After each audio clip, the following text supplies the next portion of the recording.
everyone, and welcome to our June event. Today we have Tom talking to us about networking fundamentals. This is our Slack page. If you haven't joined our channel yet, make sure you join. And yeah, welcome, Tom. Hi, how you doing? I'm okay, thank you. How are you? I'm good. Very excited for this talk. Super. Cool. Let's get started then. Cool. I'll bring up my slides.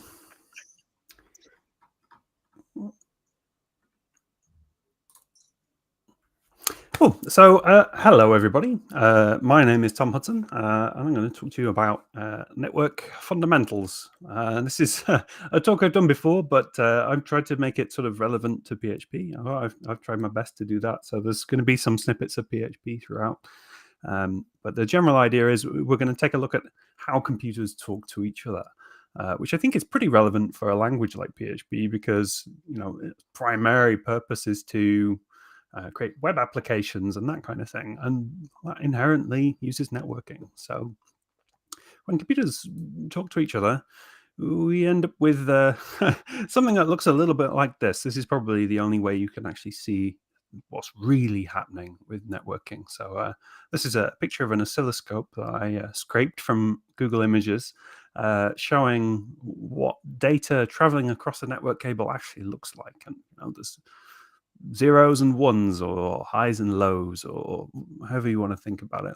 There's voltage on a wire. We're not going to get into the actual details of how that stuff works. We're going to keep things a little bit more simple than that.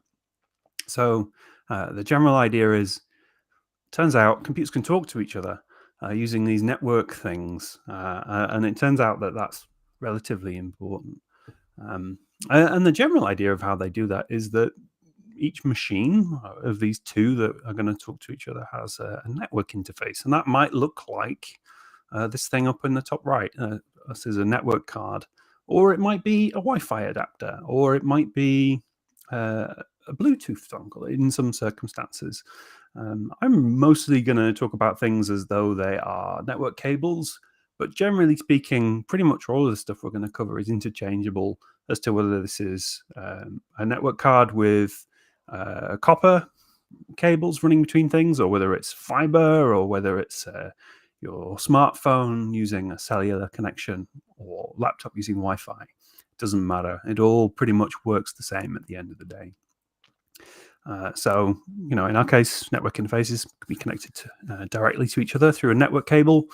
And each network interface, if you imagine there's those voltages coming along the wire, kind of needs to know, like, is this message for me? And the way it does that is that every network interface has a thing called a media access control address, or a MAC address. Sometimes it gets called a hardware address. And they often look like this, sort of like 5046, a bunch of hexadecimal numbers. But really what that represents is there's going to be a particular pattern of voltages on the wire, and the network card wants to be able to recognize that so it knows, hey, this message is for me. In theory, they're globally unique. So if you buy two network cards from the same company, they will both come pre-programmed with different MAC addresses. And data is sent along the wire in chunks called frames, where a chunk, in this case, is really the series of ones and zeros that represents the MAC address, followed by some data for a certain amount of time. Every frame has a source and a destination MAC address. And that's how computers know not only that the message is for them, but who they should send the frame back to in order to talk back. So every machine on the network sat waiting for these frames tagged with their MAC address. And because this is Leeds PHP, I want to relate this to PHP a bit. So one of the things I've done through this talk is write a basic class to kind of represent the data structures that we're talking about. So we have a frame, we have a source MAC address, a destination MAC address, and then there's some data.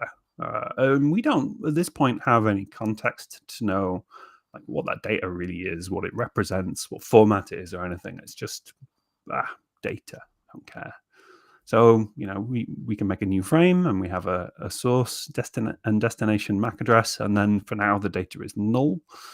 So it looks something like this, and this will keep cropping up through the talk with some more layers added to it. So you might be wondering, if two machines want to talk to each other, how do they know the right MAC address to send data to? And the answer is they don't.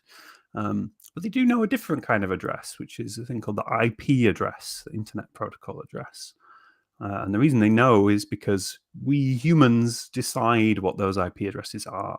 They don't come pre-configured from the factory on the network card like the MAC address. That's something that you can open your network settings up and configure. And you can type into a web browser or a command line or whatever it is. So an IPv4 address looks like this. It's usually 4 numbers separated by dots. You've probably seen them before. You might even be familiar with super common ones like 127.0.0.1 is a special loopback IP address that refers to yourself or to the thing we call localhost. IP version 6 exists as well, but we're not going to cover it here because it doesn't really add anything to our understanding of how these things fundamentally work. And it turns out there's also a special MAC address that computers can use to ask anybody. So before we said a network interface is looking for this particular pattern of ones and zeros that represents its MAC address in order to know that a particular frame is for it and it needs to pay attention. But there's also this special one, and this is in hexadecimal, it's all Fs. Which, when it becomes binary or voltages, is all ones or all highs, and they're also always looking out for that MAC address too. And we call that the broadcast MAC address on a network. And what that enables is for computers to use this thing called the address resolution protocol. So we have 2 machines here, 2 happy little computers. Each one has a MAC address, and to try and keep things memorable, machine A has a MAC address of all A's, and machine B has a MAC address of all B's. Or I suppose for machine A, maybe that MAC address could be pronounced as ah. And the broadcast MAC, perhaps you could think of it as maybe that's just me. So with this thing, the address resolution protocol, before we said, we don't know what the data is in the frame. We don't know what format it is. And different protocols or different ways of machines talking to each other have different formats of data. And one of them is this address resolution protocol. And it's something that lets one machine ask the entire network, so the destination of all Fs, who has this particular IP address? You should tell me who has this IP address. So here we've got 192.168.0.2 is the one that's being asked about, and 192.168.0.1, coloured in red here, is the machine that is asking about it. Now, machine B will see this frame on the network because it has a destination of all Fs for its MAC address, pay attention to it, parse the data, and say, oh, that IP address that's being asked about is one that I have. So I am going to send a reply frame. It's from all B's as the MAC address, and it's to all A's. So you don't need to broadcast in the response to this query for who has a particular IP address, because you know who it came from, because it was in the source MAC address field of that frame. And the data looks something like, that particular IP address is at my MAC address. And now machine A and machine B can talk to each other using frames. They have discovered what each other's MAC addresses are. So our ARP packet, as we've written another class for this, might look something like this. So we have the class of ARP packet, and it has 2 properties, the who has and the tell. And when we print it out, it looks like this. But the important part here is it's encapsulated in the frame. So we have a frame object which contains a source and destination MAC address, and within the data is some ARP packet which has the who has and the tell fields. So whenever I'm thinking about these sorts of things that are one kind of data is encapsulated in another, it helps me at least to think about it in this way of, I have a class representing each tier and they contain the next one. So for the next message then, they have already looked up the MAC address of the machine they want to talk to. They can find it in this thing called the ARP cache. So the general idea is once a machine has done this address resolution protocol thing, they store a little table of IP addresses versus MAC addresses so that if they ever want to talk to that same machine again, they can just look it up. If you are, this is an example for Linux, for example, in a terminal, you can run IP space N. I believe that N is short for neighbor. And this might work on Macs as well. And I'm afraid I can't remember how to do it on Windows machines, but this is a snapshot of one of the machines on my network of a bunch of IP addresses. And then the interfaces, the network interfaces that are being used, and the corresponding MAC addresses that are used for one of those particular IPs. So rather than having to go through the song and dance of doing this address resolution protocol every time you want to talk to another machine on the network, you keep a record of it, and that keeps things much more efficient. Otherwise, everything would be significantly slower. So that's two machines talking to each other, but what if there's more than two? One of the things that we could do is we can connect lots of machines to a device called a hub. And hubs are pretty dumb. So anything you send to a hub gets sent back out to all of the ports. And ports here is physical ports, actual things you would plug a wire into. And I suppose Wi-Fi is kind of analogous, really, because for wireless things, everybody sees all of the wireless traffic because you can't stop it from floating through the air in any way. It's once it's been transmitted, that's it. You have lost control. So hubs rely on the fact that machines ignore frames that are not intended for them. And that means that everything's kind of mostly fine. Everything that worked for two machines works exactly the same way.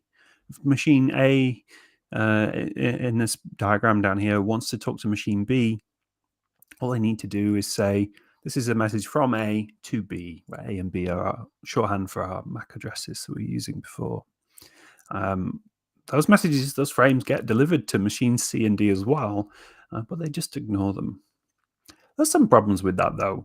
And probably one of the main problems is it's really slow. So you might get 10 megabit, maybe 100 megabit if you're lucky, if it's just, 3 or 4 machines connected to a hub. But you get collisions, which is to say, if two people or two machines are trying to talk at the same time, that doesn't work out. And one of them has to sort of back off and let the other one speak. And there's a whole set of algorithms to make sure that that works somehow. But it ends up with lots of people trying to speak at the same time. And it never really works very well. And also, there's a way that we can do better. So a hub, this is me linking things back to PHP again. You can think of a little bit like this. So we have this class that describes a hub. It has a property which is a list of hosts or an array of hosts. And you can attach them, and they just get added straight to the list of hosts when that happens. And then whenever any machine wants to send some data using the hub, and here we've got a nice type hint for frame, it's going to loop through those hosts and send it to all of them. There's no real logic here. Nothing smart about it. It's almost as though you had a cable with multiple ends on it and you just connected them all together, almost, but not quite. So how we can do better is with these things called network switches. They're kind of smarter and more efficient. They've got microcontrollers in them that sort of understand the frames that are passing through them. So one of the things that they do that's quite clever is they remember the source MAC addresses of the frames that they've received on each port. So as soon as a machine has connected to a switch and it tries to send a frame, the switch can see, well, I've seen a frame from machine A connected to port 1, for example. So I'm going to store that in my little table.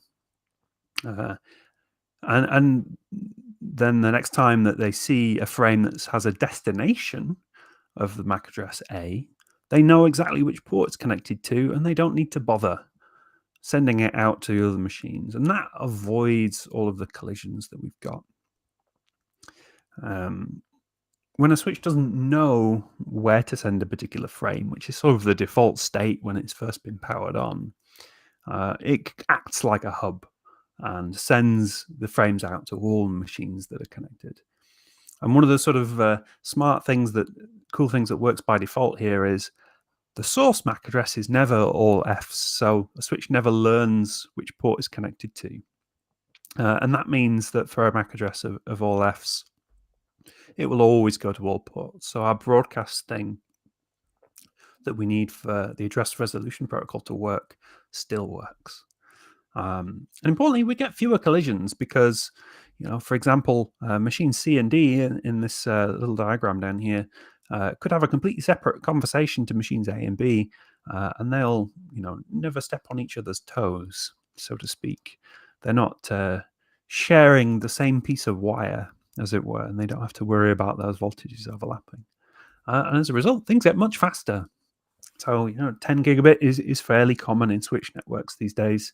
In fact, some are running at 100 gigabits instead, which compared to 10 megabits is a fairly substantial difference.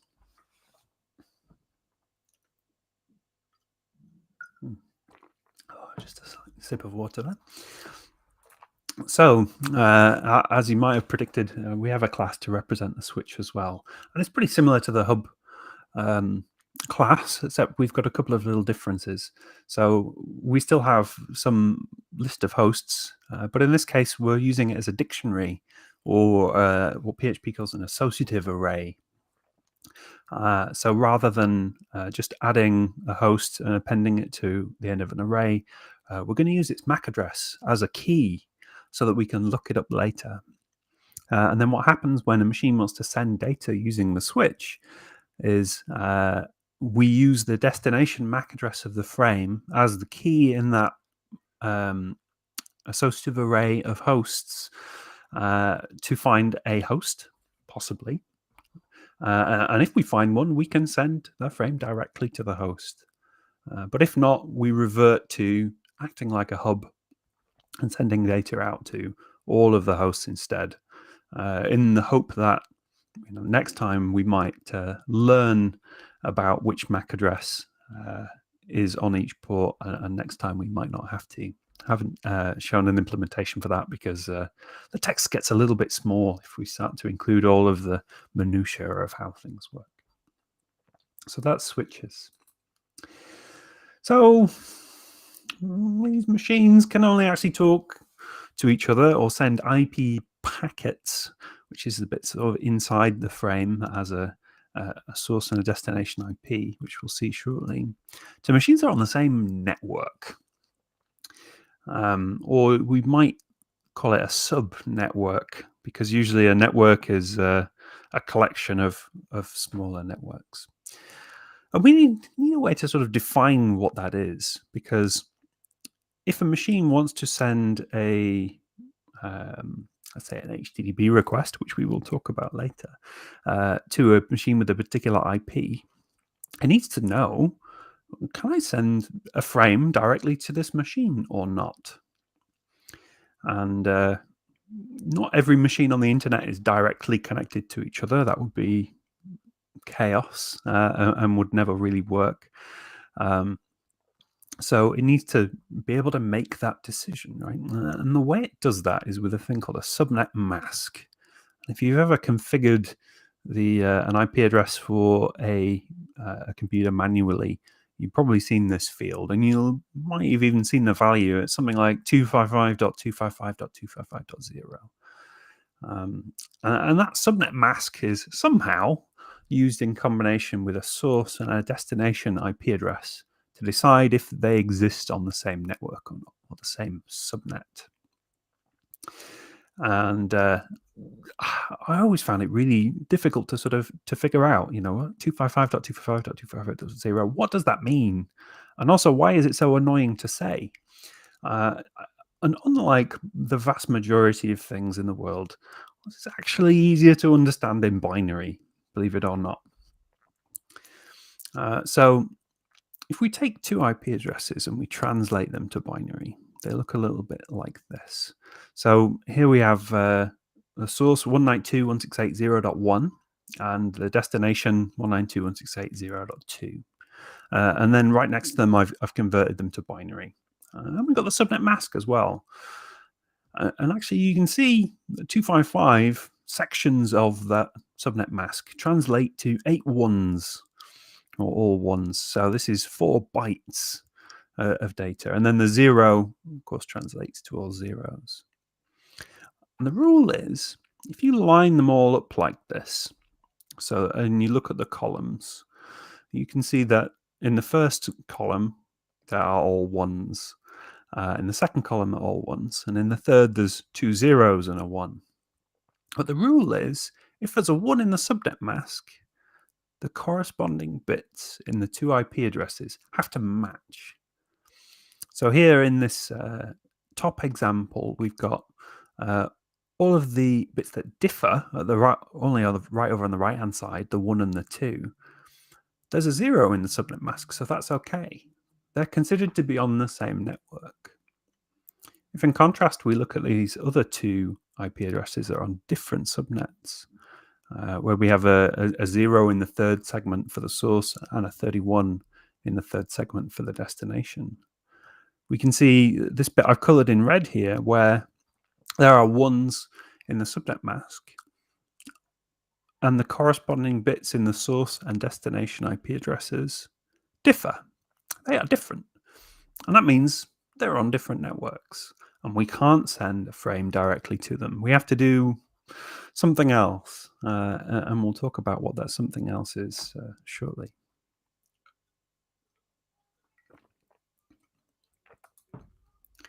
So trying my best to bring things back to PHP again.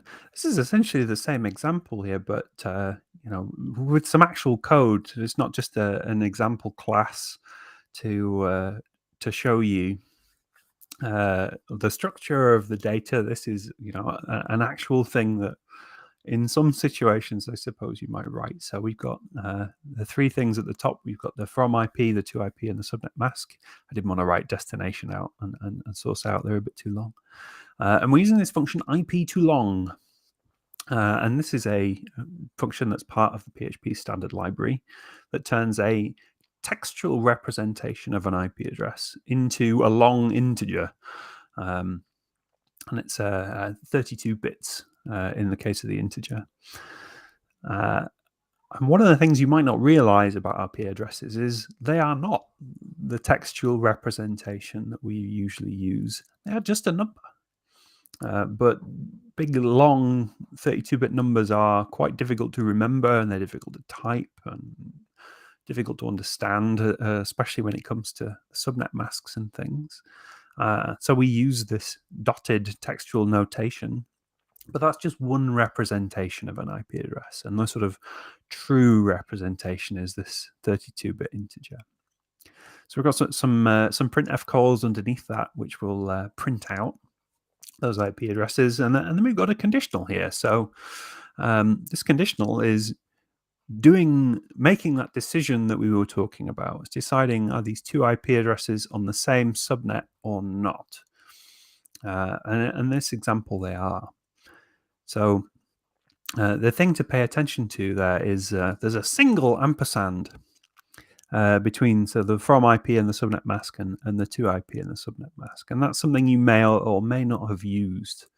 You might have typoed that accidentally a couple of times when you meant a double ampersand, which is used as a logical AND in PHP, and it had some rather confusing results. So this is a bitwise AND operation, which is to say, for every bit in the two binary numbers that you are providing here, look at each individual one and say, and do a logical AND between the two of them. So if they're both 1, the answer is 1. If they're both 0, the answer is 0. If only one of them is a 1, the answer is still 0. Just the way that a logical AND would work for you. And if you take the subnet mask and do a logical AND with the from IP and the to IP, and the results are the same, that means they're on the same network. So we can actually have a quick look in a terminal here and change that bit of code to use a different IP address and see that these IPs are on different subnets. And we can see that they're on different subnets because this 1 in the subnet mask corresponds to a bit in the source and destination IPs, which differs. If we change that back to a 0, see they're on the same subnet again because we haven't violated that rule.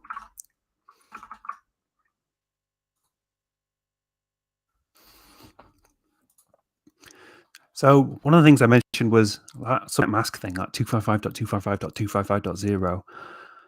It's really annoying to say. It's not the only subnet mask that's around. It might have been just 255.0.0.0, which is a bit easier to say.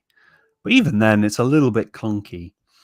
So people came up with this different notation of describing subnets called the classless interdomain routing notation. And all it means is you count all of the ones in the subnet mask, and then you use that count after the IP address after a slash. So you might occasionally see a network specified as something like 10.0.0.1/24. And what that means is there was 24 ones in a row in the subnet mask. So that might be something else like a /16, for example, which would be just these first two blocks being ones, which would be equivalent to 255.255.0.0. And what that means is the higher this number is, the smaller your subnet, right? Because you have less room on the right-hand side of the IP address for the bits to be different. If this was a for this /24 network, that means we get 255-ish bits that we possible combinations of bits that we can change. If the bit becomes a /16, we times that by 256 again, so we get 65,536 plus or minus, well, possibly minus one additional bit that we can change. So it increases the possible size of our subnet. So here's our IP packet class then. We've been talking about IP a little bit, but I want to make sure that we sort of see it in context. We still have our frame with the source and destination MAC addresses. And like the ARP packet that we had before, the IP packet is something that sits inside it. It's encapsulated by the frame and adds more data, more context. So the deeper you go, the more context you get. And there's still, there's a data part of the IP packet. And now that's the bit that we don't know about. We don't have any context for, but we added the information of the source and the destination IP, and they're wrapped up inside this frame. And the devices like the switches, which don't care about IP addresses, they only care about MAC addresses, they don't have to worry about it because it's inside and they can just ignore it. It's an abstraction. So I mentioned earlier on that if two machines end up on the same subnet, that means they can talk to each other directly. They can put a frame on the wire using the source and destination MAC address and get a message from one machine to another. And they can use the address resolution protocol to discover the MAC addresses. And if they can't do that, they do that calculation with the subnet mask thing, and it turns out they're on different subnets. They have to do something else. And that something else is routing or sending the frame instead of to a machine on the same network. Oh, well, it's still a machine on the same network. Send it to a different machine on the same network, and that machine is called a router. And I thought I had an image there, but it's on the next slide. And a router is that's another computer. You probably think of it as the little box that's in your house that has Wi-Fi antennas on it and lets you connect to the internet. But really, the internet is made up of routers. And all a router really is a computer which is on more than one network, and it can pass messages between the two. And the way that you can imagine that looking is we have, say our two machines, machine A and machine B, on two different networks this time, still with all A's or all B's as their MAC addresses. And there's also a router that has two network interfaces, one on each network. So I think this picture that I have here demonstrates a little bit better. So if machine A wants to talk to machine B is on a different subnet. It sends a frame using the MAC for this thing called the default gateway. And that's another thing that's part of the network configuration on your Windows PC or Mac or Linux machine or whatever it is. Usually it's configured automatically with this thing called DHCP, but we're not going to quite go into that today. So what machine A does is it sends a frame on the network where the source MAC, the from, is all A's, because it always is, and the destination MAC address is all C's in this case. And that interface with MAC address C's is one that belongs to the router. But if you look at the packet part, you'll see that the from IP address belongs to machine A and the to IP address belongs to machine B instead. And what the router does is it changes the MAC address in the from and to fields, the source MAC address and the destination MAC address, and then passes the frame out on the other network that it's connected to.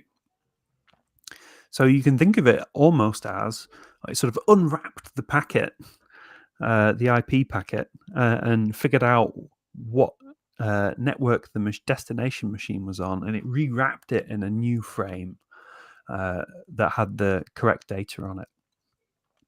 And it turns out that's enough information for machine B to be able to reply as well, because it knows the source IP address by looking in the packet part. And when it looks at the source MAC address and sees that it's all D's in this case, it knows the place to reply to is that router's D interface, the interface that's on the same subnet as it. So the whole thing ends up working quite symmetrically. And that's how the internet works, actually, is there's series of networks and there's series of routers which bridge those networks to each other. And within the networks, all the machines can talk directly to each other. They can do address resolution protocol, song and dance, and they can find the MAC addresses of the machines they want to talk to. And between those networks, the routers unwrap the packets from the frames, inspect the IP addresses, figure out where they need to go, and they rewrap them in new frames and pass them along. And oftentimes, those messages will hop across many, many networks. And it turns out you can see that happening. So if we use a command line tool like MTR or my traceroute to a site like example.com, for example. So this is my machine on my network connecting to example.com. And this is all of the routers that sit between me and example.com. Nearly all of them. One of them's not replying to me. And I find this really interesting because you can see Fritz.box, which is my local router, is on the same network as another router, which is somewhere in London and belongs to Zen Internet, who is my ISP. And that's on the same network as this next router that also belongs to Zen, and so on and so forth. And something kind of interesting happens somewhere in the middle here, where example.com is hosted in the United States, and I live in the UK. And you end up with a router that is in two networks that are on opposite sides of the Atlantic, probably connected by a piece of fiber. So you can see this LDN B3-link. With a bit of context, we can guess that's somewhere in London. And then on the other side, we've got NYK, which I believe is a router that's sat in New York.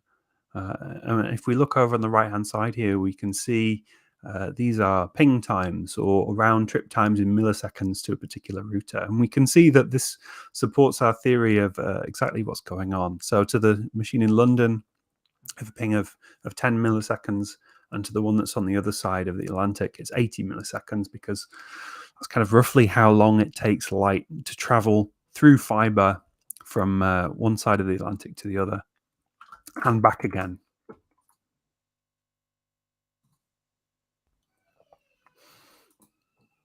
So we've been talking a whole bunch about networks and different protocols and MAC addresses, frames and IPs and things like that, and how they're encapsulated within each other. And because people who deal with networks talk about this stuff a lot, they come up with a model that has layers to describe the different things at the different layers. So right at the bottom here in this thing called the OSI model, the Open Systems Interconnection model, we've got electricity on a wire, basically. And above that, we've got frames, which we've talked about.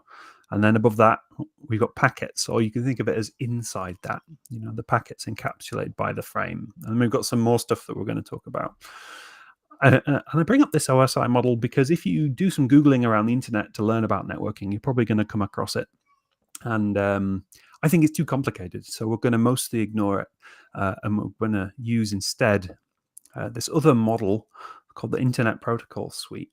And it's a much more simple model, but it's still just a model. And one of the things I want you to try and remember when you're thinking about networking and protocols and things is not everything is quite so well defined. Not everything is going to fit neatly into one of these layers. So at the bottom of this particular model, we've got what they call the link layer, which has frames and MAC addresses and things. And when we're talking about protocols that act at this layer, or devices that act at this layer, like a switch, for example, what we're implying is they don't understand anything about the layers above. Switches don't really know about anything about IP addresses, or at least the sort of the standard idealized switch. Modern smart switches do know things about IP addresses, but they don't have to.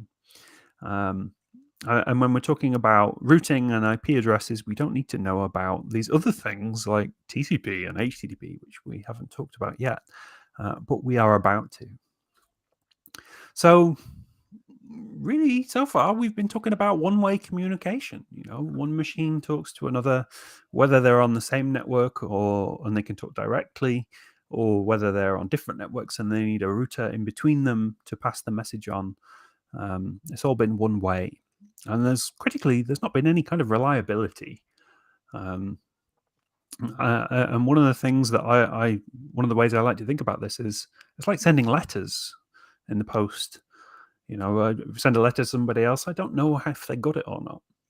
And in this analogous pretend world in which you can only communicate by post, how do you know if someone got your letter or not? And the answer is you ask them to send you one back, whether that's in the letter or whether that's by a prearranged convention. And if you don't get a response after a while, maybe a few months or so in the case of the postal system, I guess, you send another letter. And then maybe another one, and you decide ahead of time, how many are you going to send before you decide you're just going to give up completely. TCP, the Transport Control Protocol, is sort of another layer on top or inside of Internet Protocol, if you think of it that way, that provides reliability for IP packets. And it also has these things called ports, so that two machines can have more than one conversation going on at once. Something we've kind of glossed over for now is, these two machines are talking to each other, But really, modern computers are not monolithic machines. They run lots of different pieces of software that are all trying to use this networking thing, right?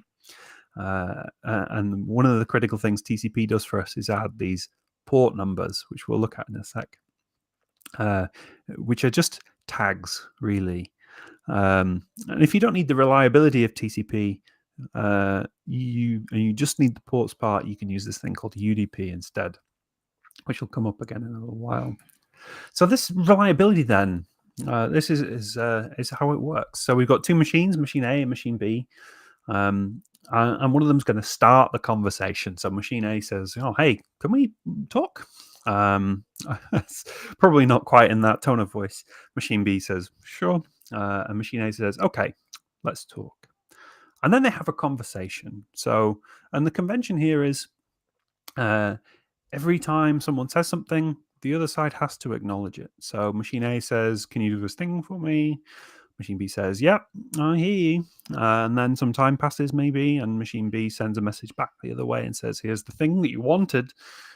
Machine A has to acknowledge the receipt of that and says, "Okay, I got it." And then that might go on for a while. It might be a number of milliseconds or seconds, or it could even be hours. But sooner or later, one side of this conversation is going to decide that they've had enough. So machine B in this case says, "I'm leaving." Machine A says, "Fine, me too." Machine B says, "Good." And I imagine it folds its arms when it says it for dramatic effect. And this is kind of what TCP looks like, except the real version is more like this. So on the left, we have an IP address and port pair. So we talked about TCP ports very briefly, but they're a number between 1 and 65,535,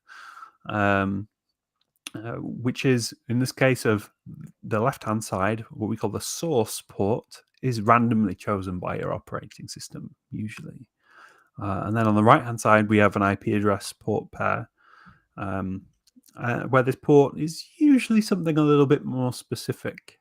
And that will depend on exactly which piece of software is what we call listening for a connection. And what it means to listen is that a piece of software running on the computer has told the operating system, "Hey, by the way, if you get any network traffic that's tagged with the number 80, that's for me. Please give it to me because I know what to do with it." And only one piece of software can listen on a given port at a time. So what this conversation looks like is the left-hand side says, "Hey, I want to synchronize with you." This is a SYN packet. And what's received is an acknowledgement of that synchronization request from machine B. And then that acknowledgement itself is acknowledged. It's what thing we call the three-way TCP handshake. And then the conversation happens just as before. One side sends data and an acknowledgement is sent in response. And that can go in both directions. TCP is a bidirectional protocol. And then sooner or later, one side decides, "I want to finish or fin this connection." That finish is acknowledged and the acknowledgement is acknowledged. And then everybody moves on with their lives. So that's great. But it turns out that sometimes you try and send data across the internet, it doesn't quite work. There's a variety of reasons for that to happen. Perhaps the most drastic might be, I don't know, someone in a JCB pulls up a bit of fiber down the road from your house the day before you have an exam and you're trying to revise. Not that that ever happened to me. But they need to deal with situations where the data doesn't quite go through, probably ones that are slightly more easily recoverable than the one I just mentioned. And the convention is, if you don't receive an acknowledgement after a certain amount of time, you send the data again. And then you wait for an acknowledgement. And if you still don't receive it, you send the data again. And then maybe after that time, you decide, actually, you know what? This conversation is incredibly one-sided, and I'm giving up completely. And that's exactly what TCP does. So here we have the handshake part, that three-way handshake. We send some data, we get an acknowledgement, then the other side sends some data, some time passes, no acknowledgement comes back. So it sends the data again, and then that time the acknowledgement gets through. And that's the thing we call a retransmission. And this is the mechanism that TCP uses to ensure reliable communication over the internet. So PHP had to come back sooner or later. This is our TCP segment class. So in a frame is a packet, an IP packet. In an IP packet is a TCP segment. And we can see the bits of data that are added at each layer. So the frame on the outside has the source and destination MAC address. And then inside that is the IP packet, which has the source and destination IP address. And inside that is the TCP segment, which has the source port and the destination port.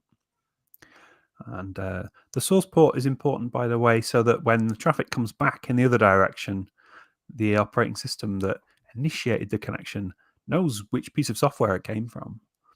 So if your web browser, for example, makes an HTTP request, your operating system will allocate a random source port, and it will keep a record of that so that when the TCP segments come back, tagged with a particular source port as the destination, it knows where it should go. So we've been talking about IP addresses a whole bunch, but IP addresses are kind of tricky. So yeah, things like 93.184.216.34 is kind of hard to remember, and that's for IPv4. So I've got an example of an IPv6 address here. This big long one, I'm not even going to bother reading out. They're difficult to remember. They're difficult to type. Very easy to get wrong, and they're not meaningful at all. So we do the same thing that we do with phone numbers, kind of, except instead of where you store a contact in your phone, we have a central system called the domain name system, which translates names into IP addresses. So we have a name like example.com, for example. And we use the domain name system to translate that into the IP address we need to actually talk to. And DNS uses UDP most of the time. We're not going to go into why, but occasionally uses TCP. And if you recall, like TCP, UDP adds ports, but that's all it does. It doesn't add any kind of reliability. It usually listens on port 53. So somewhere on the internet, there's a server and with a piece of software that's told its operating system, hey, when you get traffic tagged with 53, that's mine, please give it to me, and I know what to do with it. And clients request these things called records from DNS servers. And there's a few different kinds with different names. So we have an A record, which is up for an address record, which represents an IPv4 address. We have a 4A's record or an A record, which represents an IPv6 address. There's also C names, which point to other names, or aliases for other names, which are very useful. There's MX, which is mail exchanges, and all kinds of different things that DNS has, including text records as well. And there are more than that. I use these as examples, but the point is we have some system on the internet that lets us look up IP addresses for names.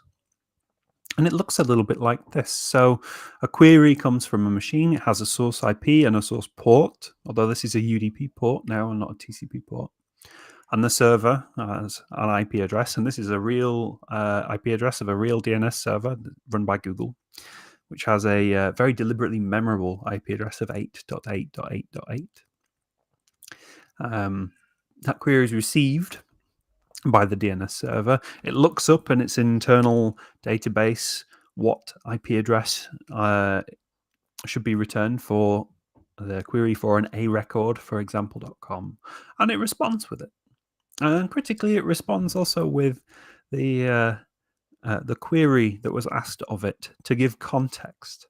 Because UDP, unlike TCP, there was no handshake. There was no establishing, oh, by the way, we're talking to each other, we're having a conversation now.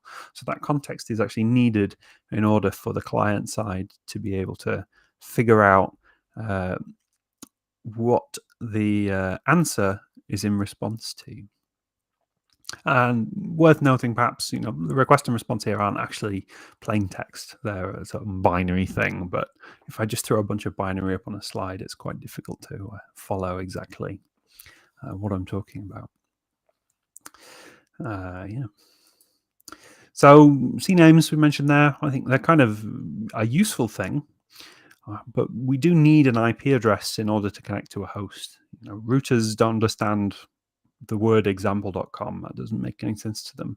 They're working at the network layer of that TCP model that we talked about before. They don't understand the higher up stuff like DNS names. And if we ask for an A record for example.com, that means we want an IP address. If it turns out there isn't one, but there is a CNAME, DNS is quite smart and it will follow the chain of CNAMEs. So, if this isn't true in reality, but if, for example, example.com had a CNAME record that says, well, actually, this points to origin.example.com, and that one itself points to webserver.example.com, and that one eventually has an address record, which gives me the right IP address. DNS will figure out all that stuff for you and give you the correct address in the end. So now we get to talk about kind of the thing that's most relevant to PHP in terms of networking, really, which is HTTP. PHP originally stood for personal homepage, I believe, before it stood for PHP Hypertext Preprocessor, that wonderful recursive acronym.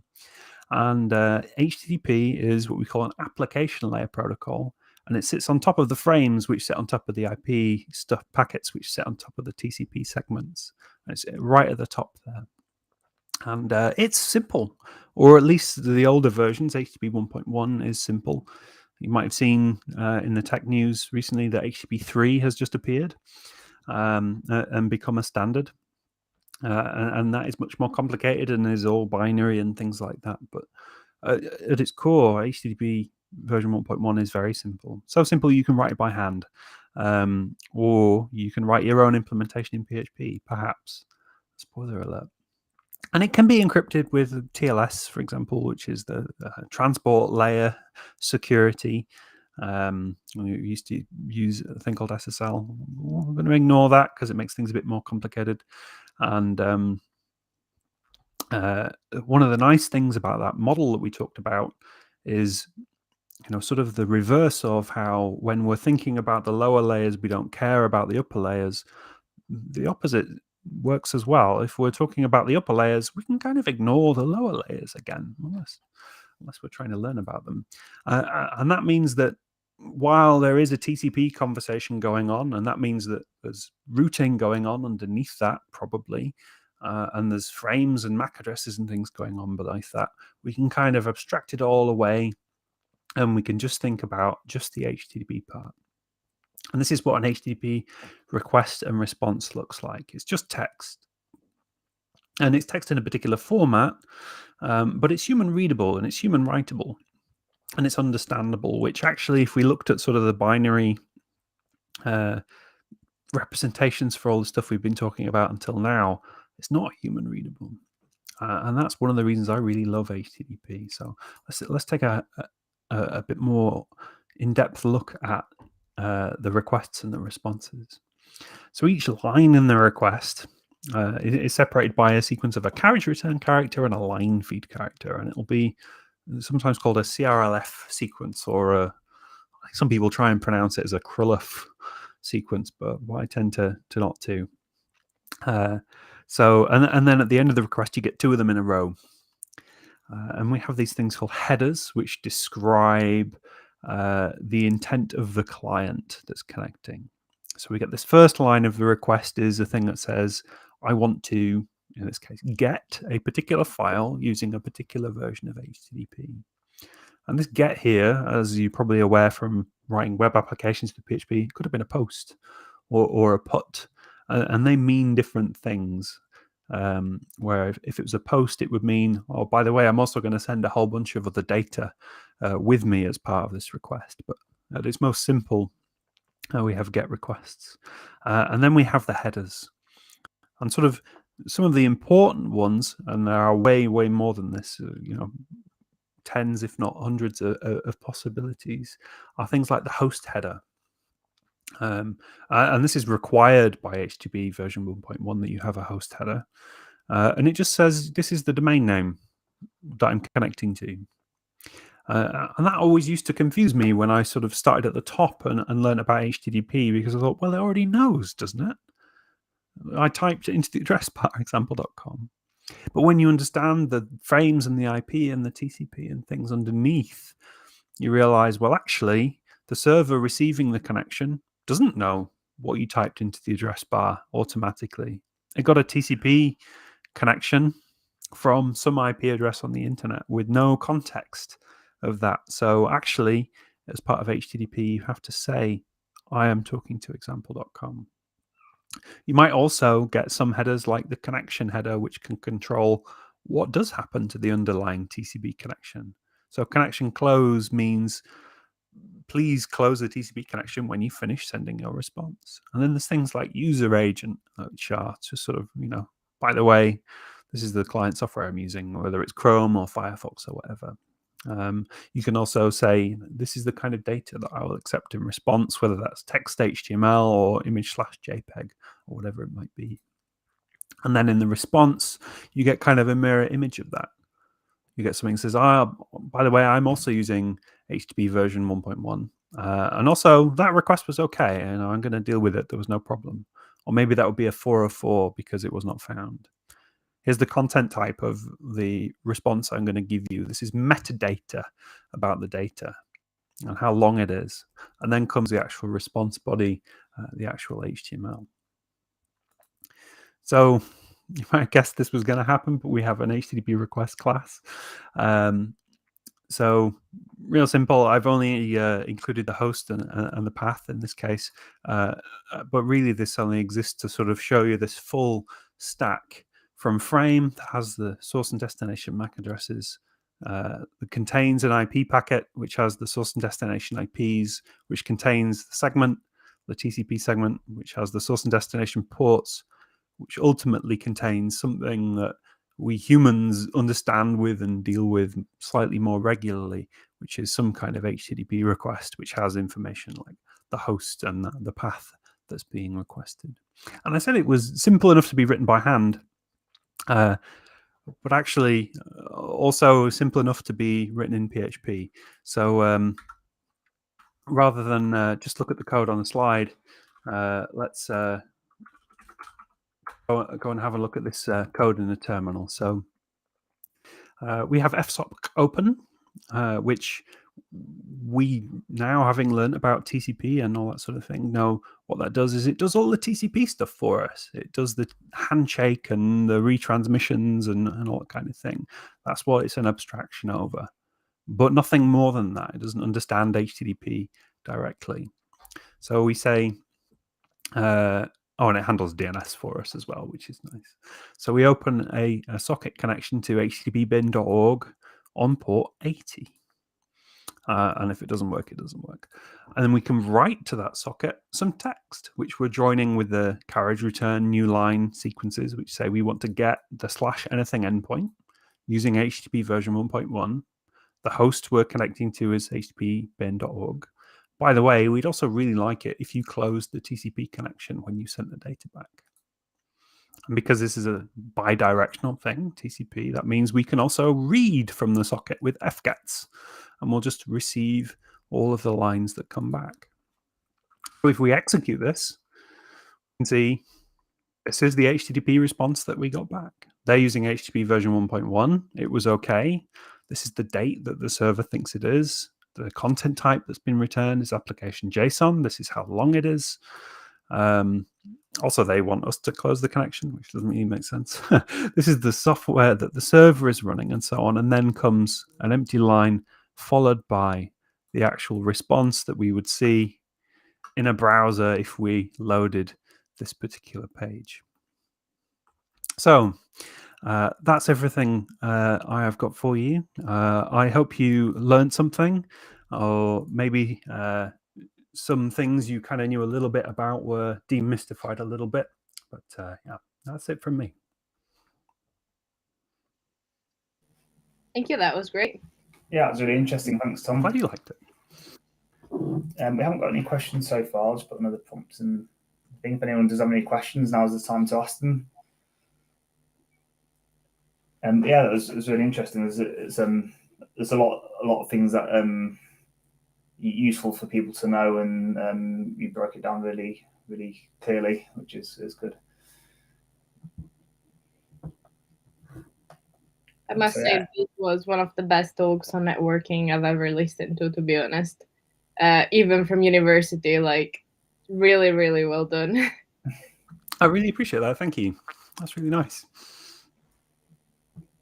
Yeah, I think things like how to write a CIDR and stuff like that is stuff that it's, as you say, it's when you understand how to do it, it makes a lot of sense. But getting your head around it in the first place can be quite difficult. So it's good to have that really straightforward explanation of it there. That's good.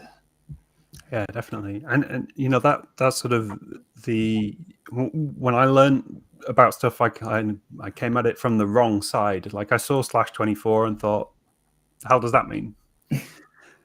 Because I didn't have the underlying knowledge to know. Like I'd learned, oh, it's the same as 255, 255, 2550, but I didn't know why. Because I was coming at it from a top-down perspective, whereas if you start at the bottom instead, it does make sense. So we haven't had any questions yet. So I think we'll probably call it there. If you have a question, put it in now, now's the time. But I'm just going to assume that everyone found that really helpful, and they don't need any questions because it's really well described. Yeah, thank you for sharing that today. I hope that was helpful for people. I think it's really good to learn about networking because it's a thing that does affect most of what we do day to day, and it's really useful to be able to do like an amount of it, or have at least a surface level knowledge of it, which I think this talk is really good at, sort of giving quite an in-depth knowledge, but explaining it really well. So yeah, thanks for sharing that. It's also very good to like revise it occasionally and like have another look at what all the terms and definitions mean, because I find that after a couple of years you're like, but do I really remember what that's about, really? Especially if you don't use it in everyday work. So yeah. I know exactly what you mean. Yeah. My advice for that is you should write a talk, and it turns out that's a really good way to figure out whether you actually know what you think you know. You'll never forget it as well. Yeah, that too. Yeah, so on that note, if anyone does want to do any talks and learn more about something, feel free to get in contact. But yeah, I think we'll call it there for tonight. And thanks everyone for tuning in, and thanks Tom for sharing. Thank you everyone, and Tom. Thank you for having me.